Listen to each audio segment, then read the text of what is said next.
So to start, a general comment on a little bit of different opponent with WVU and scoring early and having to, or being able to defend a little bit more. How do you think your team responded to that? Well, we knew West Virginia was going to be a very good opponent, and like I said after the game, this was a big occasion for them, and I thought they played very well tonight. But it was an important game for us. They were, besides being a good team, they're a good RPI team, and we need to make sure that we go out and put together a good 90 minutes. I actually thought we were very tuned in for 90 minutes. When you're on the road against a highly motivated team and you score early, you're going to have to absorb a little bit of pressure. But having said that, in reviewing the game, many of their shots were from distance. Cody made 2 exceptional saves in the game. But I thought we put them under some pressure as well. We certainly did a good job of keeping the ball. Now overall it was just a really good performance in a tough environment. Again, sandwiched between 2 conference games. It wasn't easy. But I was proud of our guys. And a big, like you said, a big game for them. I mean, they were hyping up, trying to knock down the #1 team, one of their 4th largest crowds, and you mentioned their RPI, which is... Well, it was the largest crowd in 8 years for them, or excuse me, 6 years. They rolled out the red carpet and for that game. So, I think they've been 2-0 against #1 ranked teams before, so they certainly had a good feeling about it. And but I thought we rose to the occasion, and we're getting better. Our midfield in that game was outstanding,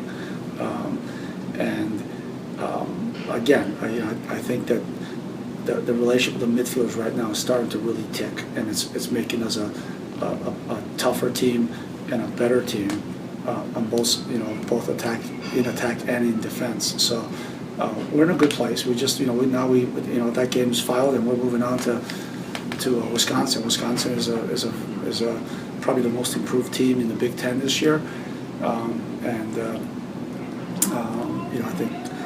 I think we're going to have to be good on Friday again against a very good Wisconsin team.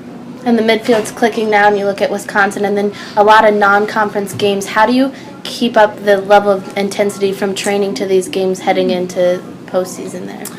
Well, we try to find the balance of proper rest and recovery, and some good sharpening in training sessions. And I think that the team has just been terrific. I mean, yesterday the players that didn't play heavy minutes trained exceptionally well.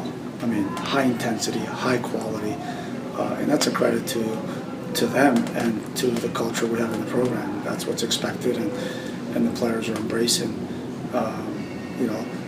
every day. And we're not looking anywhere past Wisconsin right now. We're not looking at any other non-conference games or anything right now. Wisconsin has our full attention, and that's been the strength of our team, is that we're laser focused on the next opponent. Start off going to West Virginia. They were kind of one of the biggest tests you guys had since Indiana. I mean, you look at their RPI, and they're a little bit ahead of you guys. Going into it, did you know that was going to be a little more difficult game, knowing that they were going to bring something that the previous teams hadn't? I mean, we knew, obviously, it was an away trip, a quick rebound from our game on Friday. We knew it was going to be a tough test, but Coach was emphasizing during recovery and practice that we need to be mentally ready when we get there. And when we get there, like at the beginning of the game, it was a little bit of a shock because they were really good attacking. They started off really fast, but once we got in the game, we know our quality with our players, and we kind of just quickly got all over them. And I guess the rest was history. It was a very good 1-0 win. And I think it was about 15 shots to 8 shots. When you're in such a defensive game like that, how does your role as a forward shift?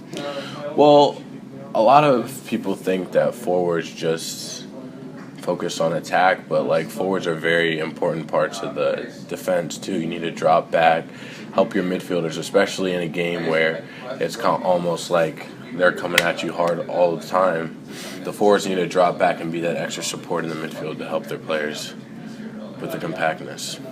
And getting that goal early on, knowing you have to play defense for the rest of the game, do you hold back on shots, or is it just more if there's shots there, they're there, but you're not looking for more?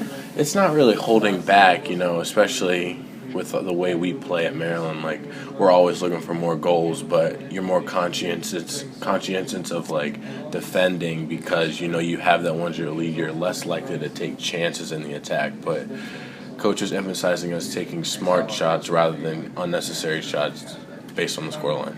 And looking forward to Wisconsin, and then the schedule after with a lot of non-conference games. How do you keep up? It's a lot easier in an environment like Maryland, but how do you keep up that level of intensity knowing that you have a string of non-conference games here towards the end and then Big Ten play and then maybe tournament play after that? Well, speaking firstly to Friday, we all know what's at stake. We have a very big game against Wisconsin, against a very good Wisconsin team, and we're all hoping we can get the win and can close out the Big Ten regular season. So that's a big game in itself. But after that, we're playing for something not only for each game, but something bigger at Maryland. We're undefeated right now. It would mean a lot for us to go undefeated throughout the season, and just having that in the back of your mind just keeps you mentally prepared and engaged to be 100% at it every single game.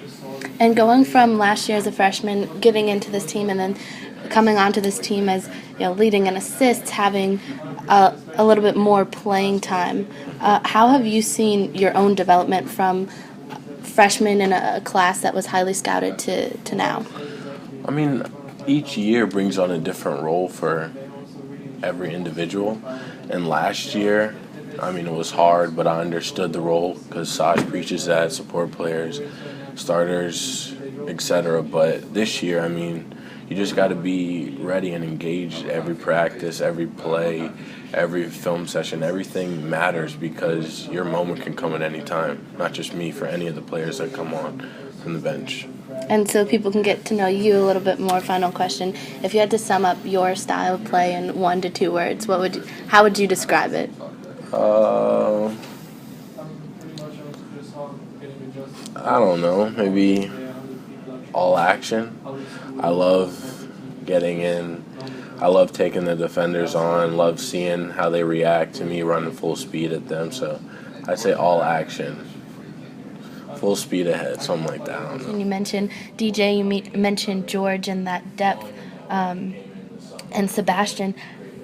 Obviously, in games, they're ready to step up and sub in for you. Yeah. But at practice, how do you guys challenge each other, making sure that there's always this competition, this fight for those starting positions?